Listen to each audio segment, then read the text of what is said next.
നമുക്ക് മലബാറിന്റെ special snack ആയിട്ടുള്ള ഏലാഞ്ചി ഉണ്ടാക്കാം. അതിനുവേണ്ടി ഒരു മിക്സിയുടെ ജാറിലേക്ക് ഒരു മുട്ട, 1 കപ്പ് മൈദ, ഉപ്പ്, ആവശ്യത്തിന് ഉപ്പ്, 1/4 ടീസ്പൂൺ മഞ്ഞൾപ്പൊടി, 1 ഗ്ലാസ് വെള്ളം ഒഴിക്കാം. ഇത് അടിച്ചെടുത്ത് ഈ ഗ്ലാസ്സിന് 1/4 ഗ്ലാസ് വെള്ളം ഒഴിച്ച് അടിച്ചെടുത്തത്. ഇനി ഇതിലേക്കുള്ള ഫില്ലിങ് തയ്യാറാക്കാം. അതിനുവേണ്ടി നെയ്യാണ്, 1 ടീസ്പൂൺ നെയ്യ്. അതിലേക്ക് കുറച്ച് കാഷ്നട്ട്,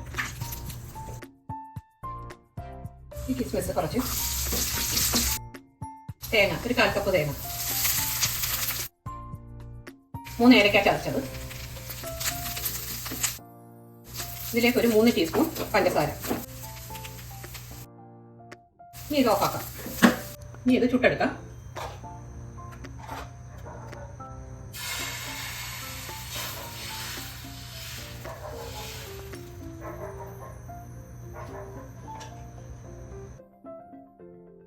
ഇത് തിരിച്ചിടാം.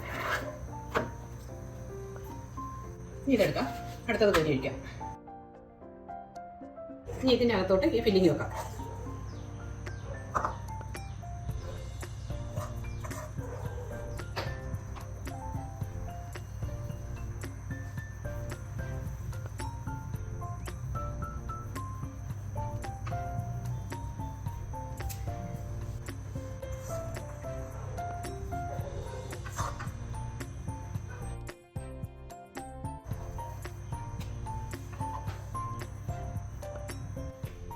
റെഡി ആയിട്ടുണ്ട്.